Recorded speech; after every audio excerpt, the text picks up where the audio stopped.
হয়েছে, তারা আজকে যে মে দিবস, আজকে যে কর্মচারী ভাইরা আছে তার মধ্যে আজকে যারা অনুষ্ঠান করেছে তারা আমার খুবই প্রিয় ছোট ভাই।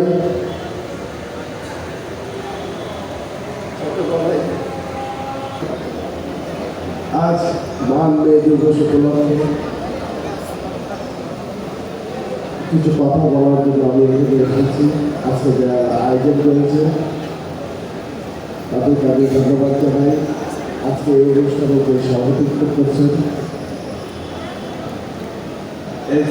মোশাররফ হোসেন মিলন, সভাপতি ঢাকা সিটি দক্ষিণ কর্পোরেশন সবুজ কর্মচারী ইউনিয়ন,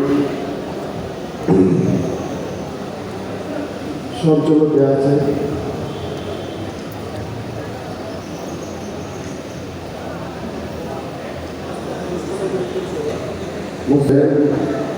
সাধারণ সম্পাদক,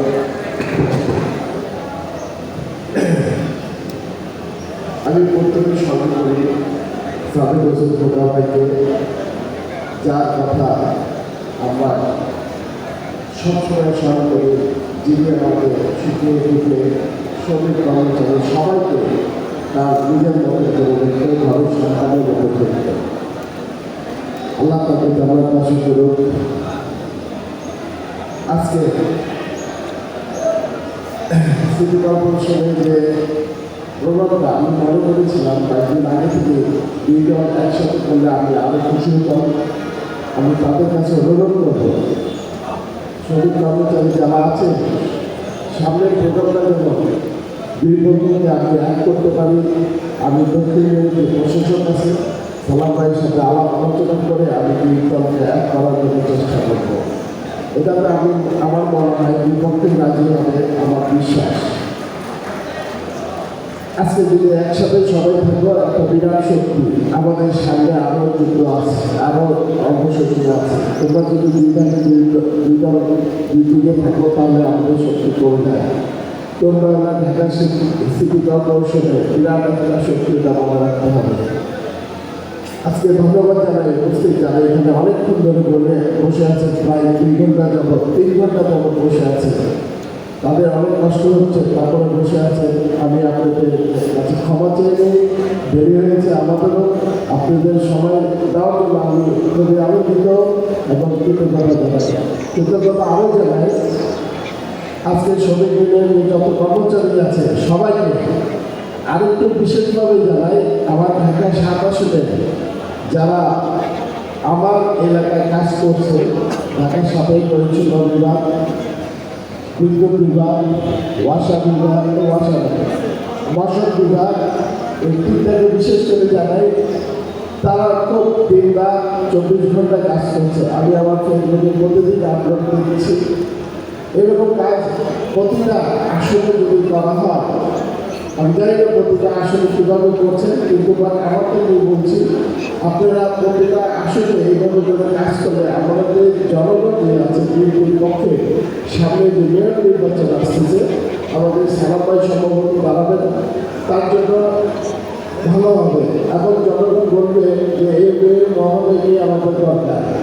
কারণ উনি তো 24 ঘন্টা ফিল্ডের লোক রেখেছেন, কাজ করছেন, তাকে আমরা ভোটটা দিয়ে জয় করতে করি। আপনাদের এই কথাগুলো মনে রাখবেন। আপনাদের দ্বারা কিন্তু আমাদের সামনে মেয়র নির্বাচিত হবে। আপনারা যদি কাজ খারাপ করেন তাহলে ভোটগুলো আমাদের বিপক্ষে যাবে, আর যদি কাজ ভালো করেন তাহলে তার পক্ষে ভোটটা যাবে। এটা আপনারা মনে রাখবেন। সামনে কিন্তু কঠিন সময়, এই সময়গুলি আপনাদেরকে নিজের হাতে কষ্ট করে হলেও আপনারা একটু মনে করবেন এটা আমার ঘর বাড়ি, এটা আমার দায়িত্ব, এটা আমি এই কাজটা করতেই হবে। আপনারা যদি এই কাজগুলি করেন তাহলে আপনাদের এখানে যে দাবিগুলো আমার কাছে এসেছে, আমি ইতিমধ্যে আমি মেয়র মহোদয়, প্রশাসক মহোদয়ের সাথে বসবো, বসে যেগুলা কাজ করানো যাবে সেগুলো আমি করাতে আমার মনে আমি সক্ষম হবো। আর যেগুলো মন্ত্রণালয় আছে আমি মন্ত্রণালয় পাঠানোর ব্যবস্থা করবো। সচিব সাহেব মোহাম্মদ জানাল আপনি বলে গেছেন কিছু কিছু কাজ মন্ত্রণালয় পাঠানো হয়েছে, আমি তাকে ধন্যবাদ জানাই। এই কারণে কিছু অগ্রিম কাজ করে রেখেছেন। আর যদি উনি ওনাকে কোনো সহযোগিতা যদি প্রশাসনের মাধ্যমে করতে হয়, আমি তারপরে ওনাকে নিয়ে বসে যদি পারি সেই চেষ্টাও করবো।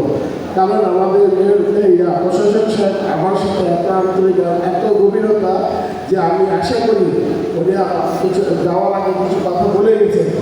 আমার মনে হয় আপনাদের এই দাবিগুলো নিয়ে এবং আপনাদের যেগুলো প্রস্তাব সবগুলো নিয়ে আমি সচিব সাহেব এবং আপনাদের মেয়র প্রশাসনকে নিয়ে আমি কাজ করতে পারবো।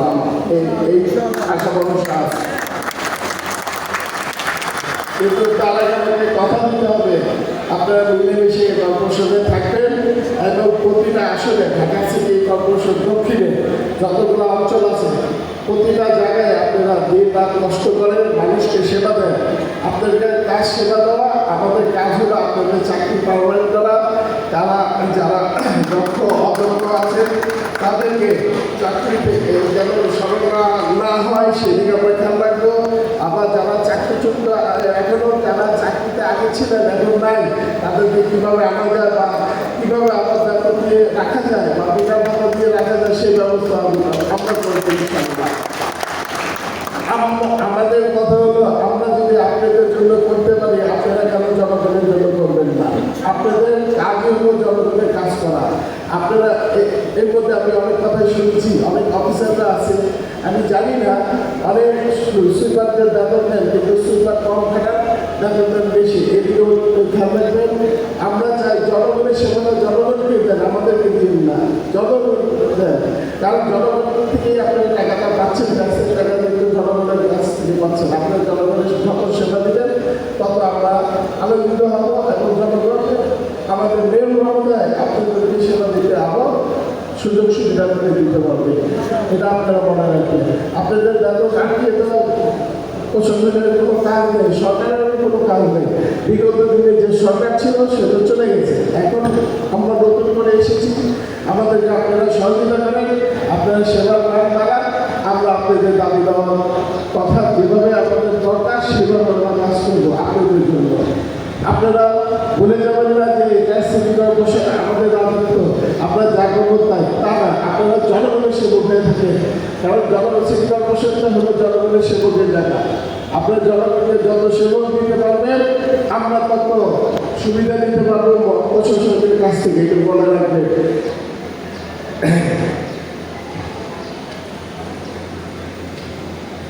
আজকে আরো কথা বলতে পারতাম কিন্তু আমার গলাটা বসে গেছে, ঠিক মতো কথা বলতে পারতেছিল। আজকে 7 দিন যাবত ঠান্ডা জ্বর কাশি আছে।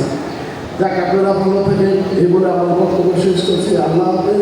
আপনারা একটা কথা শেষ কথা বলে যাই, আপনাদের ঢাকা সিটি কর্পোরেশনে আমাদের যে প্রশাসক সাহেব আছেন সামনে নির্বাচন করবেন, তার প্রতি খেয়াল রাখবে। সে একজন ভালো একজন মনের মানুষ, আপনাদেরকে সেবা দেওয়ার জন্য সবসময় থাকে। আমাদের সালাম ভাইয়ের প্রতি আপনাদের কাছে আমি সালাম ভাইয়ের কাছে ভোট ছিলাম। আপনারা যদি সুযোগ পান আপনাদের মূল্যবান ভোট দিয়ে যান। আসসালামু আলাইকুম।